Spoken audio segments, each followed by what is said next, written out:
Gloire au Seigneur pour ces merveilleux moments. On Amen. passe dans sa présence. Jésus l'a dit, puis on peut pas aller au-delà des paroles de Jésus. Il dit là où deux ou trois sont assemblés en mon nom, donc pour lui, en son nom, il est au milieu de nous. Donc peu Amen. importe le nombre, l'important, c'est d'être assemblés en son nom, assemblés pour lui, pour chercher sa face, pour chercher sa présence.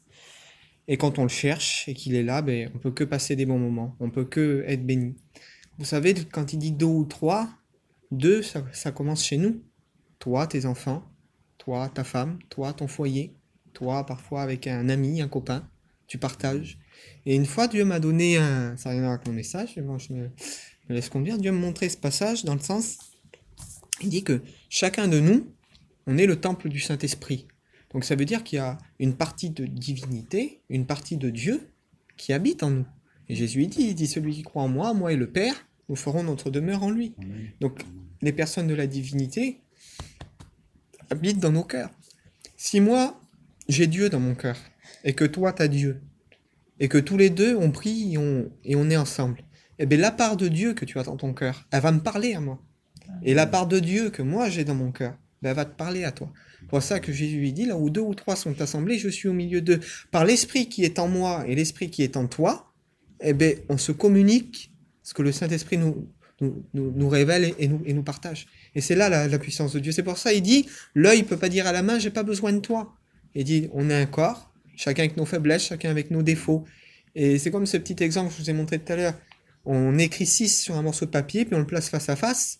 Et il y en a un qui va voir 6 et l'autre qui va voir 9. Mais lequel a raison? Mais les deux ont raison. C'est juste qu'ils ont une perspective différente. Et nous, dans la parole de Dieu, ça doit être ça.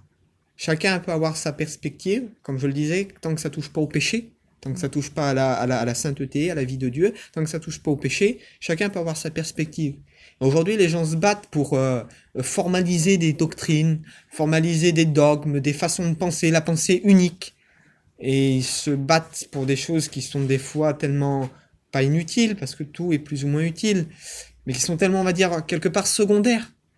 Quelque part secondaires, parce qu'ils se concentrent pas sur le péché, sur les choses essentielles, ils se concentrent des fois sur des choses secondaires. Ils en font des guerres et des disputes de mots interminables, sans fin. Alors que le Seigneur avait des fois, pour une simple différence d'opinion ou de perspective, ben, le Seigneur vous construit quand même unis malgré ça. Donc, le thème de mon message de ce soir est j'ouvre une porte qui va nous emmener vers plein de prédications, vers plein d'études bibliques. J'aimerais vous parler du disciple. Qu'est-ce que c'est réellement être disciple? Donc là, la première partie de cette prédication, c'est que veut dire le mot disciple? Comment interpréter le mot disciple? Et on va lire dans l'évangile de Matthieu, au chapitre 28, et à partir du verset 16, donc c'est la fin, les dernières paroles, en gros, que Jésus va prononcer selon l'évangile de Matthieu. Après, dans l'évangile de Jean, l'évangile de Marc et de Luc, il y a des mots un peu différents, il y a des choses qui diffèrent avant que Jésus monte au ciel. Mais selon l'évangile de Matthieu, c'est la fin de l'évangile de Matthieu, ça finit comme ça. Écoutez ce qu'il nous est dit. Les 11 disciples, parce que Judas était plus là, puisque il s'était, comme l'histoire nous dit, il s'était vendu par le remords qu'il avait eu, donc les disciples n'étaient plus que 11. Les 11 disciples allèrent en Galilée, sur la montagne que Jésus leur avait désignée. Quand ils le virent, ils se prosternèrent devant lui. Mais quelques-uns eurent des doutes. Jésus s'étant approché, leur parla ainsi. « Tout pouvoir m'a été donné, dans le ciel et sur la terre. Allez maintenant, faites de toutes les nations des disciples, les baptisant au nom du Père, du Fils et du Saint-Esprit, et enseignez-leur à observer tout ce que je vous ai prescrit. Et voici, je suis avec vous tous les jours, jusqu'à la fin du monde. » Jésus, il précise bien quelque chose. Le mot chrétien, il n'existe pas en réalité. Le mot chrétien, on le retrouve dans le Nouveau Testament, mais à la suite, c'est une moquerie qui est arrivée par la suite, parce qu'il y a des chrétiens qui étaient persécutés, et les gens qui persécutaient les disciples, en gros, ils les appelaient des chrétiens. Chrétiens, pour rigoler. Chrétien, ça voulait dire, le chrétien, c'est Christ. Christ, ça veut dire oint. Et chrétien, c'était les petits Christ, ou alors les huileux, ceux qui ont été oints, parce que l'huile, c'est à représenter l'onction. C'était, ils vont nous mettre leur onction sur nous, ils veulent mettre l'onction partout. C'était un peu une moquerie, c'était tourné en dérision, si vous préférez. C'est à Antioche, et le passage il dit, c'est la première fois à l'église, dans la ville d'Antioche, que les disciples, donc il dit bien disciples, furent appelés chrétiens. Mais c'est peut-être, je sais pas le temps, mais peut-être 15, 20 ans, faudrait que je regarde, d'ailleurs ce serait assez intéressant, ou peut-être 30 ans, après que Jésus soit monté au ciel, que les disciples vont être appelés pour la première fois chrétiens. Disciples dans la parole de chrétiens dans la parole de Dieu, ça vient après, c'était quelque part une moquerie. Pourquoi je vous dis aujourd'hui qu'il est difficile d'être appelé chrétien? On voit, moi je suis sur Facebook, hein, je partage mes petites prédications, je regarde un peu à droite à gauche aussi ce qui se passe, et des fois, je vais pas dire que c'est drôle, parce que des choses comme ça devrait pas nous faire rire. Mais on voit des églises dans le monde, parce qu'on voit de tout et n'importe quoi. L'autre jour, j'ai vu, c'était deux hommes de couleur, donc je sais pas où ça devait être, en Afrique, ou je sais pas où, dans un pays, où ils étaient face à face, ils parlaient en langue, mais ils faisaient un battle de parler en langue. Ils avaient les yeux ouverts, chacun leur tour, ils parlaient en langue, mais ça se voyait que c'était pas leur langue, leur langue d'origine, ça se voyait que... Et puis ils se faisaient un battle de parler en langue. Et ces gens-là sont chrétiens. Excusez-moi, sans dire aucune dénomination, mais chrétiens catholiques, chrétiens protestants. On marie le mariage pour tous, on fait n'importe quoi, mais c'est chrétien. Aujourd'hui, on met chrétien à toutes les sauces. Dans le monde, il existe 900, je crois que c'est 900 dénominations chrétiens. C'est-à-dire 900 groupes, 900 mouvements de toutes les sauces, de toutes différents chrétiens. Et nous, en tant que chrétiens, et je fais ça entre parenthèses, voilà, on est chrétiens parmi ces chrétiens. Je sais pas si vous réalisez à comprendre. Mais au milieu de tout ça, Dieu cherche pas des chrétiens. Parce que on est mélangé, excusez-moi du mot, on est mélangé à toute cette soupe, en fait. On prend le nom de tous ces gens qui font n'importe quoi, en fait. Voilà, on est chrétiens, nous aussi. Non, Jésus n'a jamais voulu faire des chrétiens, et il dit à ses apôtres, il dit, allez parmi les nations, et faites des nations des disciples. Et quand on regarde et qu'on réalise qu'est-ce que c'est réellement que le mot disciple, on réalise qu'on est complètement à l'ouest. Il y a un écart énorme entre la chrétienté aujourd'hui, certains mouvements chrétiens, et la Bible et la discipline qui est dans la Bible. Alors qu'est-ce que c'est réellement être disciple? On lit le même texte dans la version de David Stern, la Bible que je vous ai lue l'autre jour, et c'est traduit comme ça. Il dit « Allez donc auprès des gens de toutes les nations », c'est-à-dire auprès des gens de toutes les nations, et faites de toutes les nations, donc de ces gens-là, des talmidim. Au lieu du mot disciple, c'est le mot talmidim qui est employé. Parce que talmidim, c'est le mot hébreu. Parce que Jésus, il parlait pas français, il parlait pas grec, il parlait hébreu. Le mot disciple, j'ai oublié de vous le citer, en grec, il a une importance aussi, ça se dit mathétuo. Mathétuo. Ça se prononce comme ça, et ça veut dire celui qui suit une instruction. Ça veut dire ça, disciple, c'est-à-dire suivre une instruction ou suivre un enseignement. Le disciple, c'est celui qui suit une instruction ou un enseignement, mais un enseignement d'un maître, un enseignement de quelqu'un, qui lui apporte un enseignement de quelqu'un qui est plus grand que lui. Dans le mot hébreu, comme je vous ai dit, le mot disciple, quand Jésus il a dit « faites de toutes les nations des disciples », nous on l'a traduit de l'hébreu au grec, puis c'est venu au français, mais comme Jésus parlait hébreu, le mot que Jésus a utilisé, il n'a pas utilisé le mot grec, il a utilisé le mot hébreu, puisqu'il parlait hébreu. Et le mot que Jésus a utilisé, il a utilisé le mot talmidim. Il dit « allez et faites des talmidim ». Talmidim, qu'est-ce que c'est? Donc c'était des étudiants. Talmidim vient du mot Talmud. Des gens qui étudiaient la Torah, qui étudiaient le Talmud, qui faisaient des traductions et qui donnaient l'interprétation des textes en réalité. Et Jésus, il dit, faites de toutes les nations des Talmidim, donc des gens qui étudient, qui cherchent, en réalité des disciples qui cherchent, mais qui cherchent mon enseignement à moi.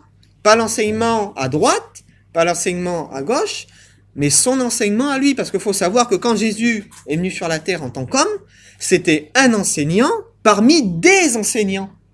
Et ça, faut le comprendre. Si on remet pas Jésus dans son contexte, dans le contexte historique de l'époque, de comment Jésus est venu, comment Jésus est paru, de qu'est-ce qui s'est passé, c'est qu'à l'époque, avant que Jésus vienne, il y avait déjà des disciples, il y avait déjà des talmidim, il y avait déjà des gens qui observaient, qui voulaient apprendre la loi, qui voulaient apprendre la Torah, qui voulaient apprendre les choses de Dieu, mais que c'était pas Jésus leur maître, en gros, que c'était d'autres gens qui instituaient la parole de Dieu. Comme l'apôtre Paul va dire, moi j'ai été élevé au pied de Gamaliel. Gamaliel, c'était quoi? C'était un rabbin Donc, c'était un homme qui enseignait la Torah, et Paul avait été un disciple de Gamaliel, donc il avait appris la parole de Dieu selon l'enseignement de Gamaliel. Et être disciple de Jésus, c'est apprendre la parole de Dieu et suivre la parole de Dieu selon l'enseignement, ce qui est sorti de la bouche de Jésus, de la bouche du Maître. Et il y a une confirmation, ce que je vous dis, pour dire qu'il y avait plusieurs disciples. Vous lirez ça dans Matthieu 9, au verset 14. Les disciples de Jean. Donc, le texte, il peut être traduit comme ça. Les talmidim de Jean, les disciples de Jean. Jean, c'était Jean le Baptiste, hein, vous l'avez compris. Vont dire à Jésus, pourquoi nous et les pharisiens, nous jeûnons, et tes disciples, ils ne jeûnent pas. Et c'est là que Jésus va leur répondre, tant que l'époux est là, les amis de l'époux, ils sont avec lui, ils se réjouissent avec lui, mais le jour où l'époux leur sera enlevé, alors ils seront tristes, ils jeûneront, etc. Mais pour dire que même quand Jésus a eu ses disciples, et il y a une partie des disciples de Jésus, qu'il a été je vais rigoler un peu, mais les chouaves, les prendre là-bas, les chipper à Jean. Puisque quand Jésus se fait baptiser au Jourdain, Jean, il dit, voici l'agneau de Dieu qui ôte le péché du monde, et il y a des disciples de Jean qui se mettent à le suivre. Donc, c'est-à-dire, ils abandonnent Jean, et l'enseignement de Jean, Jésus n'a jamais rien dit sur l'enseignement de Jean. Ça veut dire que l'enseignement de Jean, c'était celui qui est venu préparer le chemin du Seigneur.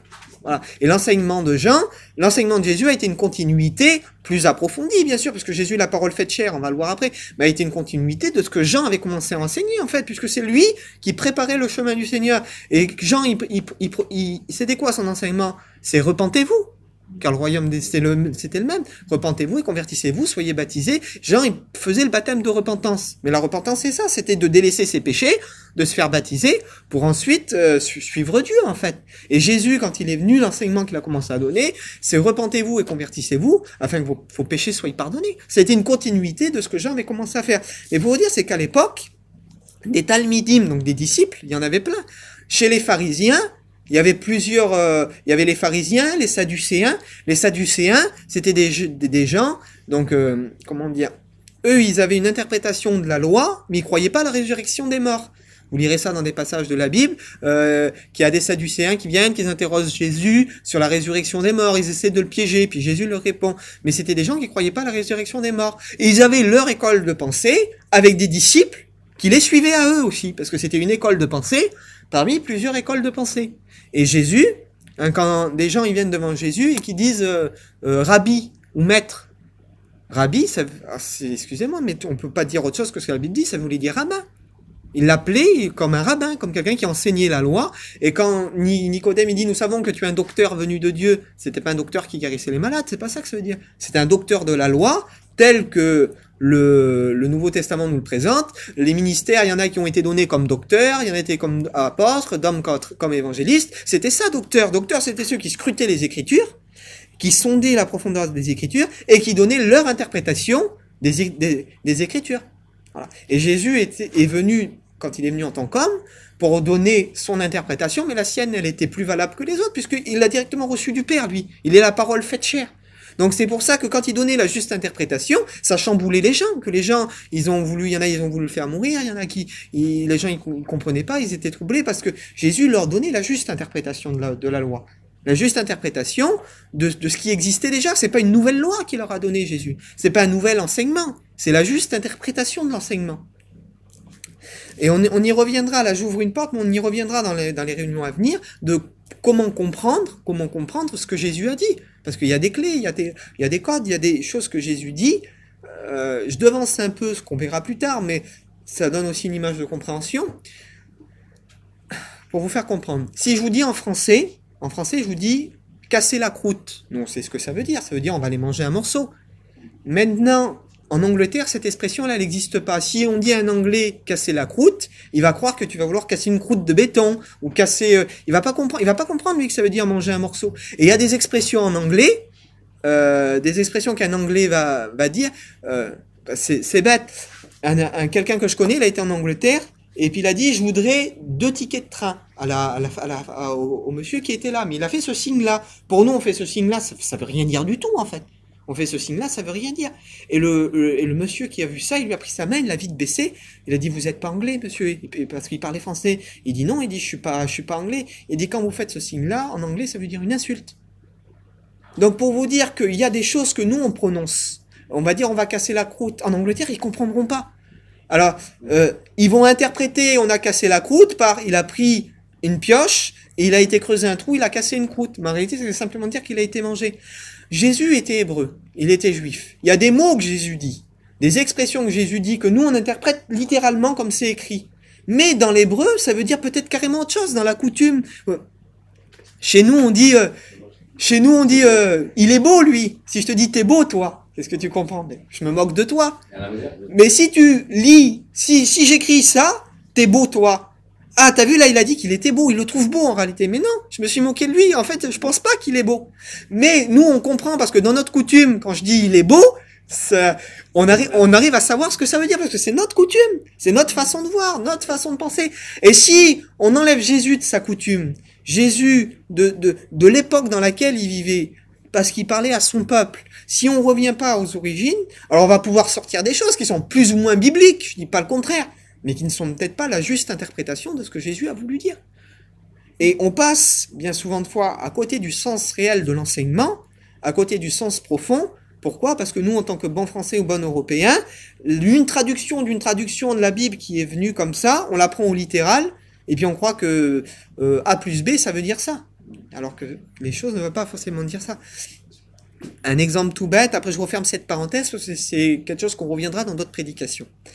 Quand Jésus il dit « Je suis le chemin, la vérité et la vie, nul ne vient au Père que par moi ». Alors là, on peut imaginer. Oui, Jésus c'est un chemin, il marche, puis il nous amène vers Dieu. Jésus c'est la vérité. Oui, c'est vrai. Jésus c'est la vie, c'est lui qui donne la vie. Oui, c'est vrai. Mais il faut savoir que dans le temple de Jérusalem, il y avait 3 portes pour entrer. Et ces 3 portes avaient chacun un nom différent. Et les portes du temple de Jérusalem, il y avait une porte qui s'appelait le chemin, une porte qui s'appelait la vérité, et une porte qui s'appelait la vie. Si on ne sait pas ça, on ne peut pas savoir qu'à ce moment-là, Jésus s'identifie au temple. Et il dit, le seul moyen d'entrer dans la présence de Dieu, c'est de m'accepter et d'accepter mon enseignement. C'est ça que Jésus a voulu dire. Vous voyez, il y a quelque chose de plus profond que je suis simplement un chemin, il y a quelque chose de plus profond que ça. Mais si on ne sait pas comment était fait le temple de Jérusalem, si on ne se pose pas les questions et qu'on ne va pas chercher Jésus dans sa coutume, Jésus dans son origine, Jésus dans son contexte, alors on peut dire des choses, mais c'est pas la juste interprétation des choses. Pour ça reste biblique, vous me direz entre parenthèses, on peut dire que Jésus c'est le chemin, il n'y a pas de problème, ça reste biblique. Mais on passe à côté de trésors, de richesses, et si au fil des temps, je suis à côté pour ça, je suis à côté pour ça, je suis à côté pour ça, et je donne mon interprétation sur tout sans chercher la source, en réalité. Mais au bout de 15 km, 20 km, 30 km, si je dévie d'un demi-millimètre, à la fin de la route, là-bas, je serai 10 mètres à côté. Et le Seigneur, il veut pas qu'on soit les 10 mètres à côté. Alors, on a la flemme de chercher dans les sources qui sont vraies, les sources qui sont réelles. Et qu'on le veuille ou pas, vous savez comment les livres de la Bible, ils ont été sélectionnés? Les livres qui composent l'Ancien et le Nouveau Testament, ils ont été sélectionnés uniquement parce que ça a été des auteurs juifs. Ils ont gardé que les auteurs juifs. Quand vous prenez les autres livres catholiques qui ont été rajoutés, les livres apocryphes, ils les ont enlevés parce que il y avait certains de leurs auteurs qui n'étaient pas juifs. Et ils ont gardé, nous, ce qui fait notre canon. Donc la Bible, c'est un livre qui a été écrit par des juifs, que je le veuille ou pas. Donc je peux pas sortir la Bible de son contexte. Pour comprendre tout ce qui est dit, je suis obligé de m'intéresser aux coutumes du peuple qui a écrit la Bible, je suis obligé d'essayer de comprendre la façon que ça a été dit, la façon que ça a été écrit, et pour avoir la juste interprétation des Écritures. Je peux pas prendre un truc qui a été écrit à la base en juif, le traduire dans je sais pas combien de langues et dire moi je connais tout et je sais tout. Alors bien sûr que l'esprit peut nous révéler des choses, mais l'esprit nous révélera jamais des choses qu'on n'a pas apprises, qu'on ne cherche pas réellement. Hein, le Seigneur il dit qu'on a les moyens aujourd'hui, on a l'intelligence pour chercher. Donc moi c'est pour ça que je vous encourage à lire, à étudier. Donc je vous ai dit tout à l'heure, il y avait des disciples de Jean qui disaient à Jésus, tes disciples jeûnent pas, nous on jeûne, etc. Donc qui suivaient l'enseignement de Jean le Baptiste. Donc comme je vous ai dit, un disciple, c'est quelqu'un qui suit l'enseignement ou l'instruction d'un maître, d'une personne en particulier. Alors ce que Jésus va dire, c'est ça. Jésus va dire, faites donc, il dit, dans toutes les nations, c'est-à-dire, Jésus, dans son image à lui, il sait très bien qu'on va pas pouvoir faire du monde entier que tout le monde soit des disciples. Mais une partie dans chaque nation, c'est-à-dire un petit peu chez les Africains, il y aura des disciples chez les Africains, il y aura des disciples chez les Gitans, il y aura des disciples chez les Hébreux, il y aura des disciples chez les Congolais, chez les Arabes, etc. Il y aura des disciples de toutes les nations. Donc s'il y a des disciples de toutes les nations, j'ai pas le droit de dire que nous seuls, on possède la vérité. Que moi seul, parce que je suis un gitan, je possède la vérité. Si je dis, va pas chez les sédentaires, parce que moi je suis un gitan, faut pas que tu ailles chez les sédentaires, parce que les sédentaires possèdent pas la vérité. Il y aura que nous, les gitans, mais Jésus, il dit pas ça, il dit que dans toutes les nations, Amen. que dans toutes les nations, il y aura des disciples. Alors c'est à moi, après, à savoir reconnaître qui est disciple et qui n'est pas disciple. On va voir après, il y a des passages qui en parlent. Donc faites donc, dans toutes les nations, des gens qui suivent mon enseignement. C'est-à-dire, moi, je vous ai transmis un enseignement, c'est ça que Jésus a dit aux apôtres. Je vous ai transmis un enseignement, l'enseignement qui venait du ciel. Faites en sorte que dans toutes les nations, il y a des gens qui s'attachent à cet enseignement, qui suivent cet enseignement. Car c'est l'enseignement qui transforme. C'est l'enseignement qui transforme. C'est pour ça qu'il dit aux disciples, il dit, faites des nations des disciples, et dit, et baptisez-les. C'est-à-dire, une fois qu'on est disciple, une fois qu'on accepte l'enseignement, c'est quand on accepte l'enseignement que notre vie est transformée. On va le voir ensemble par la suite. C'est quand on accepte l'enseignement, selon ce que Jésus a dit, conforme à ce que Jésus a dit. Et les questions qu'on doit se poser, et ce sera ce qu'on verra dans le prochain enseignement, c'est qu'est-ce que Jésus est venu enseigner, qu'est-ce que Jésus est venu dire, qu'est-ce qu'on peut connaître dans toute sa profondeur. On va commencer par un texte, tout simple, un texte qui annonce la venue du Messie, donc qui annonce la venue de Jésus, un texte qui est bien connu. C'est le texte que Jésus va prendre, il me semble, quand il est dans la synagogue à Nazareth, et qu'il lit le rouleau d'Isaïe pour la première fois, Isaïe 61, pour ceux qui veulent trouver, qui veulent suivre en même temps. C'est Isaïe 61. Un passage bien connu, que vous avez l'habitude d'écouter.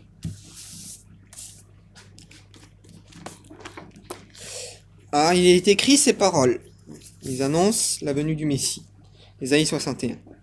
Et il dit, l'Esprit du Seigneur l'Éternel est sur moi. Donc c'est le Saint-Esprit qui était sur Jésus.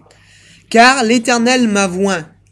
L'Éternel m'a oint de cette huile, donc il m'a oint de l'Esprit, pour porter une bonne nouvelle aux malheureux. Porter une bonne nouvelle, on ne peut pas porter une bonne nouvelle si on ne parle pas. Comme je vous dis, la bonne nouvelle, ça sort de l'enseignement. C'est ce que lui est venu porter de sa bouche, ça sort de sa bouche. Pour porter une bonne nouvelle aux malheureux. Il m'a envoyé pour guérir ceux qui ont le cœur brisé. Qu'est-ce qu'il est dit dans la parole de Dieu? Il dit que l'inquiétude dans le cœur de l'homme là-bas, mais une bonne parole le relève. Donc on voit encore que ce qui a le pouvoir de relever, ce qui a le pouvoir de soigner, c'est l'enseignement. C'est la parole de Dieu.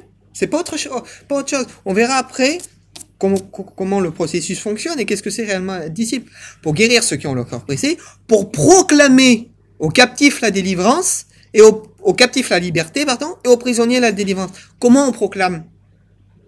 Quand on proclame, on crie, on proclame. Et c'est encore l'enseignement pour proclamer. Ça sort de la bouche. Je te proclame aux captifs la délivrance. C'est-à-dire, c'est par mon enseignement que le captif va pouvoir obtenir la délivrance. C'est parce qu'il sort de ma bouche que le captif va pouvoir être libéré. Et ça, c'est la base. Le disciple, premièrement, qu'est-ce qui nous... Il dit que la foi vient de ce que l'on entend, et ce que l'on entend vient de la parole de Dieu. Donc la foi vient de l'enseignement. Quand on écoute l'enseignement, comme je dis, le mot proclamer, c'est en hébreu, ça veut dire aussi appeler, crier, donner. Au captif, la délivrance. Et le mot délivrance, là, il est traduit aussi dans Exode 30 au verset 23, le mot en hébreu, et il est traduit dans le verset qui dit comme la myrrhe qui coule des arbres. La myrrhe, c'est comme une huile, et on s'en servait pour embaumer les morts, pour faire plein de choses.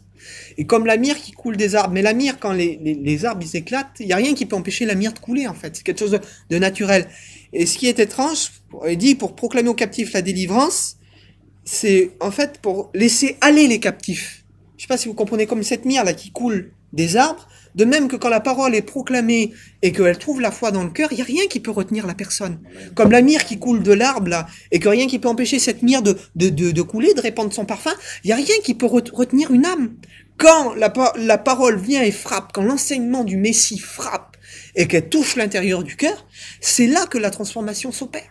C'est là que la transformation vient et qu'il y a rien qui peut retenir. C'est comme un ruisseau qui coule après. La personne, elle est libre d'aller. Et ce qui libère, Ce qui libère, c'est la parole.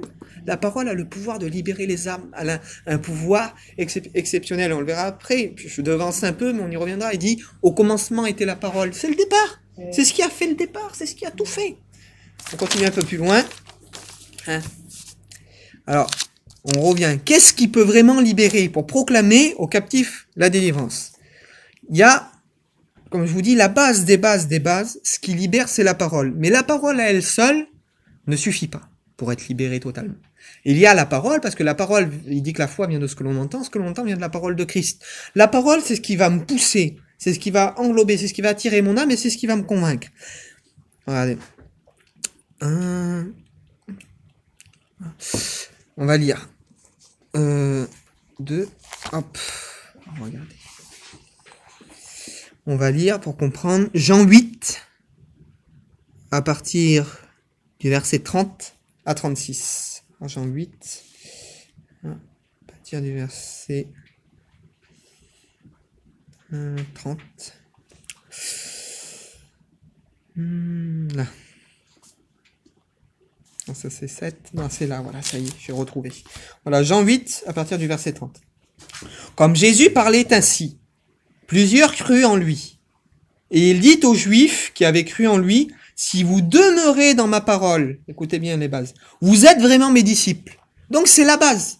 Demeurer dans la parole, suivre l'enseignement, c'est la base d'être disciple. On peut pas être disciple, on peut pas dire je suis un disciple si je demeure pas dans la parole, c'est impossible. Écoutez bien.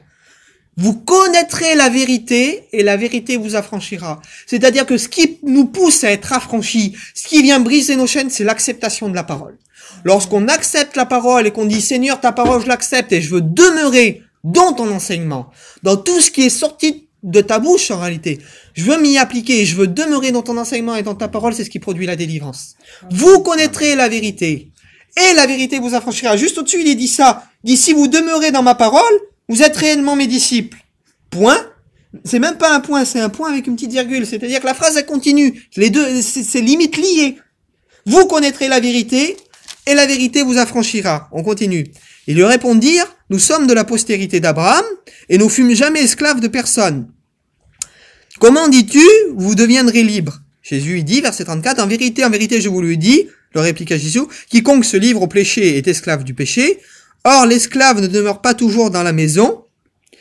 Le Fils, lui, demeure toujours. Si donc le Fils vous affranchit, vous serez réellement libre. Et là, Jésus, il dit que ce qui a le pouvoir d'affranchir, c'est les paroles qui sortent de sa bouche. C'est les paroles qui sont créatrices. Et qu'est-ce qu'il dit? Il dit, soumettez-vous donc à Dieu. Résistez au diable, il fera l'un de vous. Lorsqu'on se soumet à Dieu, on peut pas vaincre Satan tant qu'on n'est pas soumis à la parole de Dieu. La délivrance, elle peut pas s'opérer dans notre vie tant qu'on n'accepte pas de se soumettre à l'enseignement de Dieu. Alors, on va y venir. Mais ils disent, mais oui, mais le sang de Jésus, il nous délivre bien de tout péché. Oui, bien sûr, c'est une étape. Bien sûr que le sang de Jésus nous libère. Mais maintenant, regardez.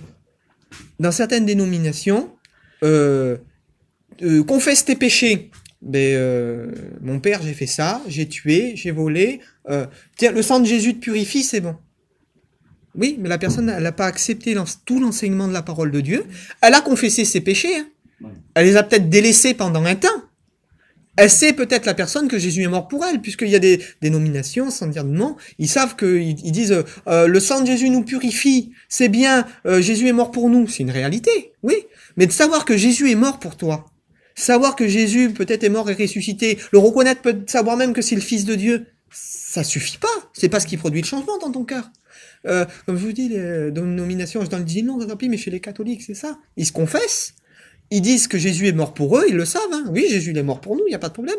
Ils vont se confesser, ils savent que Jésus l'a souffert pour leurs péchés, mais leur vie de certains de ces gens-là, elles n'ont jamais été transformées. Pourquoi? Parce qu'ils n'ont pas accepté de devenir disciples et de se soumettre à l'enseignement qui est sorti de la bouche de Jésus. Et c'est pour ça que Jésus, il dit, quand il dit la parabole des deux maisons, il dit, c'est pourquoi quiconque entend les paroles que je dis et les met en pratique sera semblable à un homme prudent, qui a bâti sa maison sur le roc, il a creusé, les torrents sont arrivés, la tempête, la maison est tenue debout. Mais il dit maintenant, quiconque entend les paroles que je dis, il les met pas en pratique. Il dit, sera semblable à un homme insensé. Et le mot insensé, c'est le même mot qui paraît dans la parabole des vierges folles et des vierges sages. D'autres étaient folles, ils prirent pas d'huile avec elles. C'est-à-dire, ils n'ont pas mis en pratique la parole, ils étaient folles, ils ont négligé. Il dit insensé, il dit ils ont construit sur le sable, à la va-vite, ils ont accepté Jésus, mais pas tout son enseignement. Et donc ils ont construit à la va-vite la même maison. Donc à l'extérieur, c'est pareil. Ils ont une vie religieuse. À l'extérieur, c'est pareil. À l'extérieur, on voit pas trop. Mais quand le torrent arrive, c'est là qu'on voit la différence. Quand le jugement de Dieu va venir. Parce que c'est là qu'on verra la différence. Il y a un passage qui dit dans la parole de Dieu, on verra de nouveau la différence entre celui qui sert Dieu et celui qui ne le sert pas. Donc comme je vous dis, là, que la différence, il y a un passage de l'Ancien Testament qui dit « Vous observerez mes lois et mes ordonnances, l'homme qui les mettra en pratique vivra par elles. » Ce qui produit la vie, c'est la mise en pratique des ordonnances de la parole de Dieu. Parce que si je mets pas en pratique, que je fais que dire « Pardon Seigneur », et que je vis n'importe comment, excusez-moi, je suis comme les gens du monde, mais je mets Jésus devant. Voilà. J'ai un beau t-shirt là que je marque Jésus en gros, mais je fais ce que je veux. C'est ça, mais ça n'a pas de valeur. Ça a pas de valeur, ça sert à rien. Ça sert à rien. Puisque qu'est-ce qu'il dit le texte? Il dit parce que tu as gardé la parole de la persévérance, parce que tu as gardé la parole, alors je te garderai le jour de la tentation, le jour de l'épreuve. Et un autre passage, il dit l'amour de Dieu consiste à pratiquer ses commandements, et ses commandements ne sont pas pénibles. Donc, le vrai disciple, pour qu'il voie sa vie transformée, premièrement, c'est parce qu'il a accepté tout ce qui sortait de la bouche de Jésus. Et au-delà d'un enseignement, on le verra plus tard, au-delà de ce qui est sorti de la bouche de Jésus, il y a la conduite de Jésus. Et la conduite va avec son enseignement. Comme Jésus a souffert, il a dit, vous souffrirez aussi. Donc si on accepte l'enseignement, on doit accepter la conduite de Jésus. Jésus, il n'a pas simplement à venir mourir pour nous. Mais nous devons mourir comme lui, il est mort. C'est-à-dire, là où Jésus a été, on doit être lui, c'est le modèle, on doit le suivre là où il a été. Et il y a des gens, ils croient que parce que Jésus est mort, on n'a plus rien à faire. On dit pardon pour nos péchés, on accepte Jésus, on essaye d'arranger un peu notre vie, un petit peu d'être un peu meilleur, mais Jésus a tout fait, c'est pas la peine de changer, c'est pas la peine de faire autre chose, c'est pas la peine de s'efforcer. Voilà. Alors que non, il dit que le disciple, et pas le chrétien, le disciple, et nous tous ce soir, là, moi je vous encourage, et je veux, notre église à nous, elle va être une église de disciples. Faut pas qu'elle soit une église de chrétiens. Faut pas qu'elle soit une église de chrétiens, faut qu'elle soit une église de disciples. Parce qu'aujourd'hui, comme je te dis, chrétiens, c'est des dénominations parmi des dénominations. Il y a 900 dénominations chrétiennes et tout le monde fait comme il veut. Donc il y en a des bonnes, il y en a des mauvaises. Je juge personne, chacun fait ce qu'il veut comme il veut. Et au milieu de ces chrétiens, dénominations chrétiennes, il y a certainement des disciples. Et je le crois. Mais aujourd'hui, il faut faire la part des choses. Le disciple, c'est celui qui observe la discipline, qui est sorti de la bouche de Jésus. Amen. Voilà. Jean, si vous demeurez dans ma parole, donc vous avez compris. Comme il dit, les disciples, vous connaîtrez la vérité vous affranchira. La vérité, c'est Christ. Comme j'ai dit, c'est Christ et son enseignement. L'enseignement seul, comme je vous ai dit, ne suffit pas. C'est vrai que c'est la base, c'est ce qui nous fait entrer, mais l'enseignement seul ne suffit pas. Apocalypse 1, verset 5, nous est dit, à celui qui nous aime, parlant de Jésus, qui nous a libérés de nos péchés par son sang. Ah, comment alors? Le sacrifice de Jésus, le sang qui a été versé, entre en ligne de compte dans la délivrance. Bien sûr qu'il entre en ligne de compte. Parce que sinon, le sacrifice de Jésus servira à rien. On aurait resté sous l'observance que de la loi, si vous préférez, puis ça nous aurait suffi, il n'y aurait pas eu besoin que Jésus meure et ressuscite. Maintenant, le sacrifice de Jésus, dans quelle façon il opère? À l'époque, quand on libérait, c'est cette image-là, c'est l'image la plus compréhensive que j'ai pu trouver. Et pour moi, c'est une des plus logiques. À l'époque, quand il y avait des esclaves, il y avait des marchés aux esclaves. Et quand on achetait un esclave, l'esclave, il venait peut-être de Carthagène ou d'Afrique, ou il avait peut-être fait 3 ou 4 000 kilomètres dans la cale d'un bateau, il avait été traîné dans la boue, parce qu'un esclave, il veut pas être esclave, donc il est tiré de force, donc il était ébréché, il avait été traîné dans la boue, le monsieur, sur lui, il avait peut-être une croûte de boue épaisse de 3 ou 4 centimètres. Une fois que le monsieur-là avait payé la rançon, donc le symbole du sacrifice de Jésus, c'est un peu le symbole qu'on paye la rançon. Mais une fois que le monsieur était rendu chez quelqu'un, la personne, qu'est-ce qu'elle faisait? Elle le détachait, donc elle lui enlevait ses liens, et elle le lavait. Puisqu'on peut pas servir dans une maison, on peut pas servir un maître, en ayant une épaisseur de boue de 5 cm sur nous. Mais ce que le sacrifice de Jésus, il a servi à ça. C'est-à-dire que la parole, elle a un pouvoir pour nous libérer, pour nous emmener dans la maison du maître, mais une fois, on peut pas servir le maître si on est sale. On peut pas servir le maître dans l'état dans lequel on est, c'est pas possible. Parce que ce qui est souillé ne peut pas entrer dans la maison de Dieu. Ce qui est souillé ne rentrera pas dans le royaume de Dieu. Le sang, c'est ça, a servi à ça. Dieu nous a fait prendre un grand bain. Au travers de la mort et la résurrection, il dit qu'il a fait retomber sur lui l'iniquité de nous tous. C'est-à-dire nos péchés nous rendaient sales. Et lui, qu'est-ce qu'il a fait, Jésus, comme il a porté nos péchés et qu'il était saint? Il nous a lavés au travers de son sang. Le sang intervient dans la délivrance, mais dans une deuxième étape. C'est-à-dire, je peux pas être purifié, lavé, si j'accepte pas l'enseignement. Parce que si j'accepte pas l'enseignement, à quoi me sert la purification? Si j'accepte pas d'être libéré par le maître? Si j'accepte pas de me soumettre à sa parole? Parce qu'une fois dans la maison du maître, c'est tout bête, mais un esclave qui était pas obéissant à l'époque, on libérait parce que excusez-moi, je peux pas dire moins ou plus que ce que la Bible dit. Mais la Bible dit, on l'a dit tout à l'heure, tout homme est esclave de ce qui a triomphé de lui, soit du péché, ou soit de Dieu. Qu'on le veuille ou qu'on le veuille pas, quand on vient à Dieu, on est esclave de Dieu. Et être esclave, c'est obéir à ce que le maître dit, qu'on le veuille ou qu'on le veuille pas.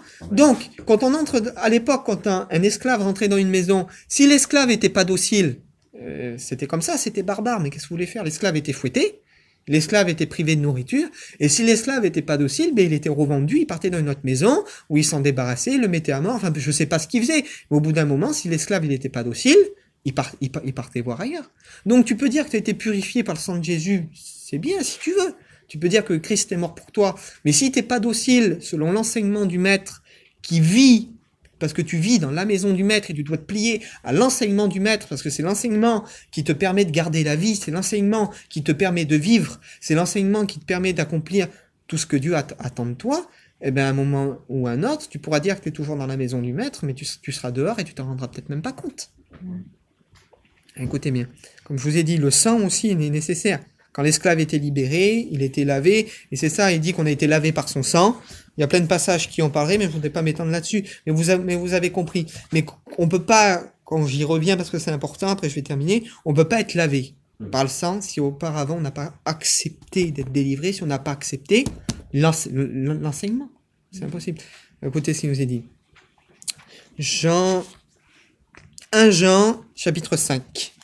Et puis ça confirme un peu ce que je vous disais. Quiconque croit que Jésus est le Fils est né de Dieu. Il a Dieu pour Père. Et quiconque aime celui qui l'a envoyé, aime aussi celui qui est né de lui. Donc quiconque croit que Jésus est né de Dieu, il a Dieu pour Père. Et quiconque croit que Jésus est né de Dieu, ça veut dire qu'il aime Dieu et qu'il aime Jésus. C'est ça qui veut dire le passage.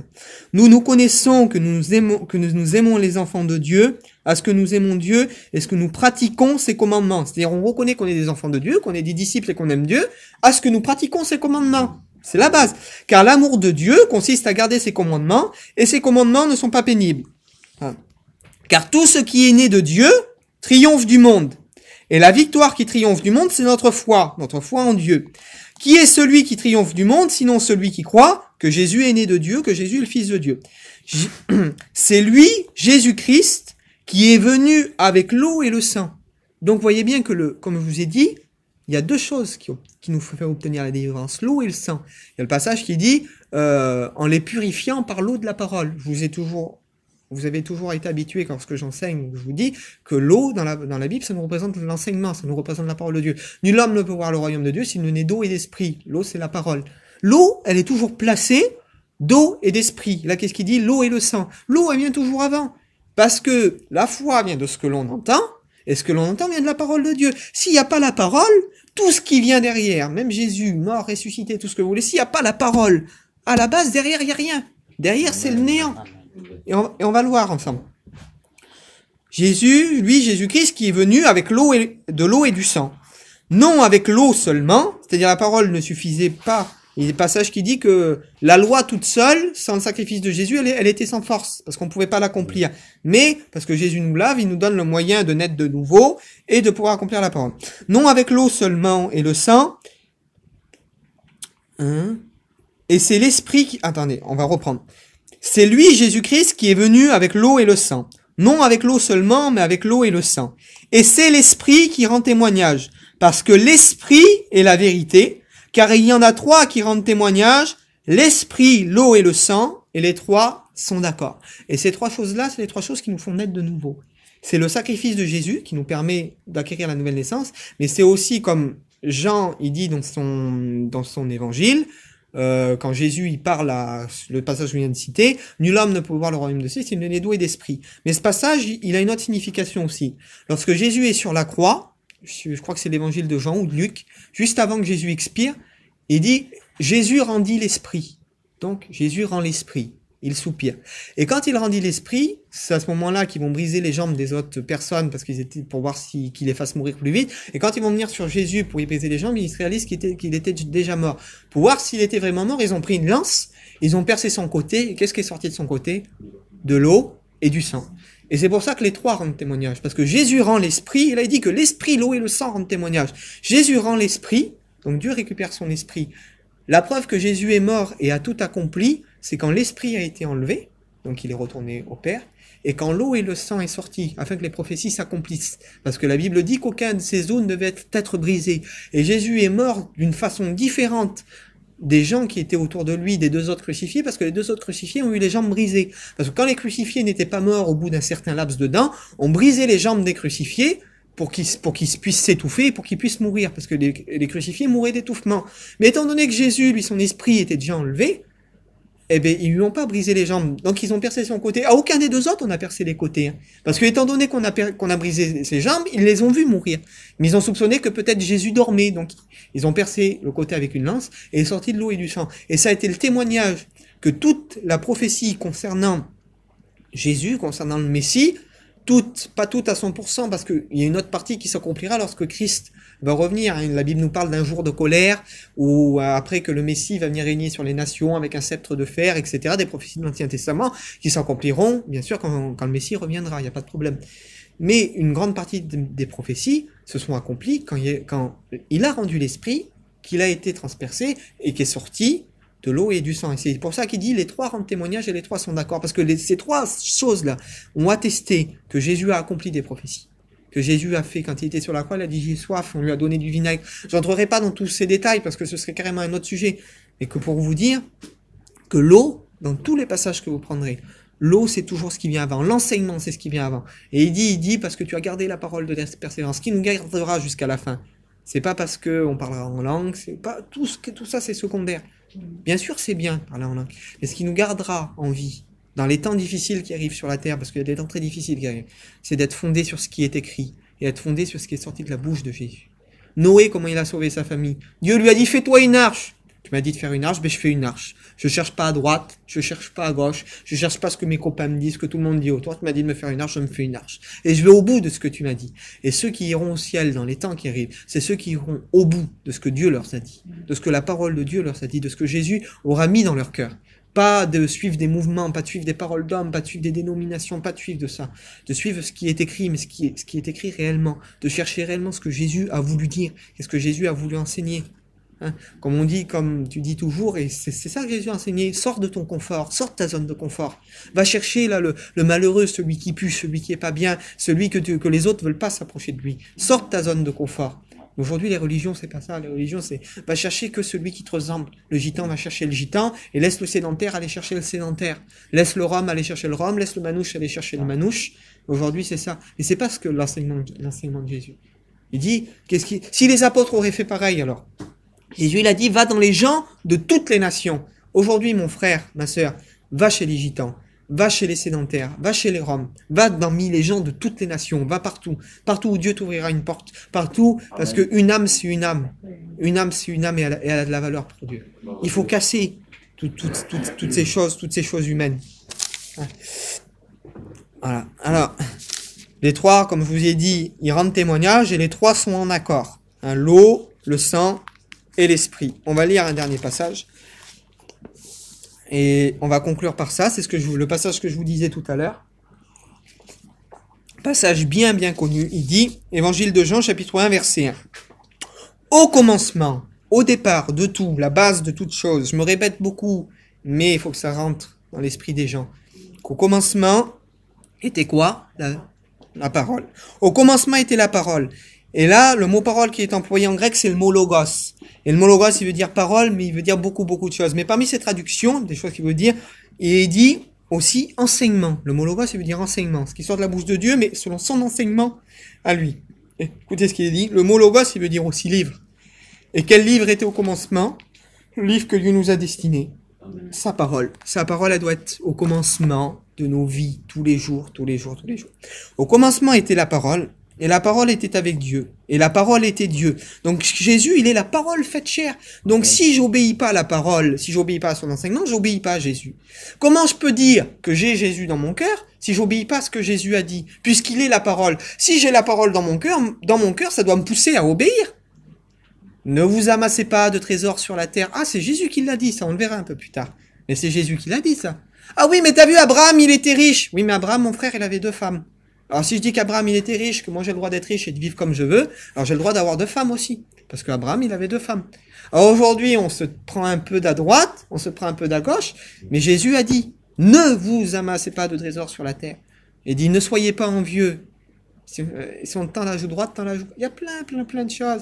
Et on verra, au fur et à mesure des réunions et des enseignements qu'on va faire, qu'est-ce qui est sorti de la bouche de Jésus et qu'est-ce que c'est être disciple. Qu'est-ce que c'est être disciple, réellement? Qu'est-ce que c'est de suivre la discipline de Jésus? Alors aujourd'hui, si on veut être disciple, on va se mettre beaucoup de gens à dos, parce que les disciples, ils sont persécutés. Les disciples, ils sont mal aimés. Les disciples, ils proclament la vérité. On fait des hommages aujourd'hui pour des hommes de Dieu, j'ai rien contre ça. Chacun fait comme il veut, on fait des grands hommages. On fait des cantiques en l'honneur d'hommes de Dieu. Plus trop en l'honneur de Dieu, plus en l'honneur d'hommes de Dieu. Alors que les apôtres, l'autre il est mort crucifié la tête en bas, l'autre il est mort lapidé, l'autre il est mort écorché vif. Les apôtres et les hommes de Dieu, ils sont morts en martyrs, ils ont été persécutés. Et aujourd'hui, quand il y a certains hommes de Dieu qui meurent, on fait des grandes funérailles. On a 5 ou 6 000 personnes. Je dis pas que c'est mal, je dis pas que c'est bien, mais où elle est là? Il y a une ombre là par rapport à la parole de Dieu. Quand on met des hommes sur des piédestals, bien sûr que... Qu'est-ce que Jésus dit? Il dit, lequel de vous? Il dit, lorsqu'il a un esclave. Il dit, lorsqu'il a un esclave qui revient des champs, il va dire à son esclave, à son serviteur, assis-toi là et moi je vais te préparer à manger. Il dit au contraire. Il dit, quand votre serviteur, votre esclave, il vient, même qu'il revient des champs fatigué, vous vous mettez à table et vous dites à votre serviteur, votre esclave, sers-moi à boire, sers-moi à manger. Et il dit, quand tu auras fini, tu pourras... Et Jésus, il continue, il dit, il dit que vous avez fait ce que Dieu vous demande, il dit, dites que vous êtes des serviteurs inutiles. Moi, je veux être un serviteur inutile. Je veux pas que les hommes fassent des éloges de moi. Parce que la Bible dit que quand ceux qui cherchent leur gloire des hommes, que quand les hommes font des éloges d'autres hommes, il dit, on perd notre récompense qu'on a auprès de Dieu. Moi, je m'en fiche que les hommes fassent des éloges de moi. Vous croyez qu'on a fait des éloges de Jean-Baptiste? On y a coupé la tête. Jésus, on y a fait des éloges, hein, on l'a crucifié. Et les hommes de Dieu que vous voyez dans la Bible, vous croyez qu'on leur a fait des éloges? Paul, on l'a lapidé. Aujourd'hui, les gens, ils aiment, mais ils sont à contre-pied de ce que les apôtres ont vécu. De ce que la Bible enseigne en réalité. Alors que moi, je veux pas être un chrétien. Et vous, aujourd'hui, je pense que plus on va aller dans l'enseignement, plus vous réaliserez que vous voudrez pas être des chrétiens, que vous voudrez être des disciples, qui suivent la discipline, qui suivent réellement ce que Dieu a dit. On va continuer dans la lecture, c'est le dernier passage, je vais peut-être pas tout lire entier, mais c'est important. Il était au commencement avec Dieu, donc Jésus-Christ, qui est la parole faite chair. Et toute chose a été faite par elle, et rien de ce qui a été fait n'a été fait sans elle. En elle était la vie, et la vie était la lumière des hommes. La lumière, lui, dans les ténèbres, et les ténèbres ne l'ont point reçue. Il y eut un homme envoyé de Dieu, son nom était Jean. Il vint pour servir de témoin, pour rendre témoignage à la lumière, afin que tous croient par lui. Il n'était pas lui-même la lumière, mais il parut pour rendre témoignage à la lumière. Cette lumière, donc le Christ, le Messie, Jésus, était la véritable lumière.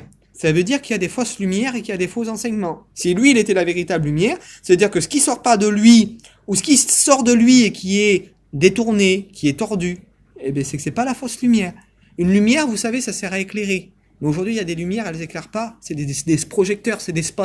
Elles aveuglent les gens. Alors, les gens sont aveuglés. Ah, quelle beauté, ça aveugle, c'est impressionnant, c'est beau. Jésus, il est jamais venu pour impressionner. Jésus, il est venu pour éclairer. Et une lumière, des fois, c'est tout petit. C'est une petite lumière, elle est un peu au loin, dans l'obscurité. Mais quand on la suit, vous avez vu un phare. Sur l'océan, il n'y a rien. Une toute petite lumière au loin. On arrive le phare, on suit le phare, on arrive au port. Voilà ce que c'est Jésus. C'est pas une lumière qui a ébloui. Jésus, c'est une lumière comme un phare. Un phare qui nous amène au port. Qui nous amène au chemin. Quand il dit je suis le chemin, c'est le chemin qui nous amène vers Dieu. Le chemin qui nous amène au ciel, qui nous amène au Père. Là, c'est important. Cette lumière qui venait dans le monde éclairait tous les hommes. Elle était dans le monde et le monde a été fait par elle et le monde ne l'a pas connue. Elle est venue chez les siens ne l'ont pas reçue, mais à tous ceux qui l'ont reçue, à tous ceux qui croient en son nom, elle a donné le pouvoir de devenir enfant de Dieu. Et croire en son nom, c'est pas dire Jésus, je crois que tu es mort et ressuscité pour moi. C'est pas que ça, croire en son nom. Croire en son nom, au nom de quelqu'un, c'est croire la personne entière, c'est croire ce qu'elle a dit, croire ce qu'elle a enseigné, croire ce qu'elle a fait. C'est pas que croire une partie de sa vie. Si je prends que la croix, Seigneur, je crois en ton nom, t'es mort, t'es ressuscité, ça me suffit. Mais je prends pas tout ce qu'il y a derrière, son enseignement, son vécu, ses souffrances, et que ça peut pas fonctionner. Croire en son nom, c'est le prendre entièrement. C'est le prendre entièrement. Et pour vous donner une image, c'est comme on dit, je viens au nom de telle personne. À l'époque, on faisait ça. Quand quelqu'un pouvait pas se déplacer, je viens au nom de cette personne-là. Quand tu venais au nom de cette personne-là, tu représentais totalement cette personne-là. C'est-à-dire que si tu disais une mauvaise parole, c'est la personne à qui tu venais en son nom qui était châtiée après. Je sais pas si tu comprends ça. À l'époque, c'était ça. Quand tu te présentais pour le nom de quelqu'un ou que tu voulais honorer quelqu'un, parce que la personne disait, il m'a envoyé lui là, mais lui il a fait n'importe quoi, il a dit n'importe quoi, et tu t'en prenais pas à la personne qui était venue, mais tu t'en prenais à la personne au-dessus. Donc être au nom de quelqu'un, c'est représenter quelqu'un complètement, c'est représenter la personne totalement. À tous ceux qui l'ont reçu, à tous ceux qui croient en son nom, donc ils l'ont accepté totalement, elle a donné le pouvoir de devenir enfant de Dieu, lequel sont nés ni de la chair ni du sang, mais ni de la volonté de l'homme, mais de celle de Dieu. Et la parole a été faite chair, et elle a habité parmi nous, pleine de grâce et de vérité, et nous avons contemplé sa gloire, une gloire comme la gloire du Fils unique de Dieu. On n'ira pas plus loin, je ne sais pas combien de temps j'ai prêché, mais déjà, c'est une entrée en matière. Ça va nous servir de tremplin,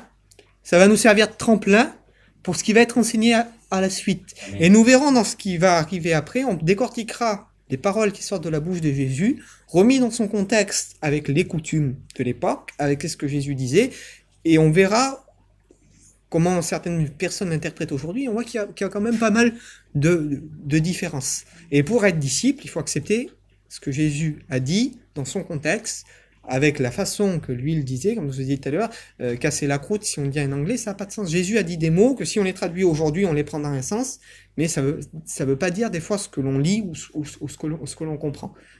Donc on va prier le Seigneur, et puis on se verra la semaine prochaine pour la suite de notre étude. Que Dieu vous bénisse.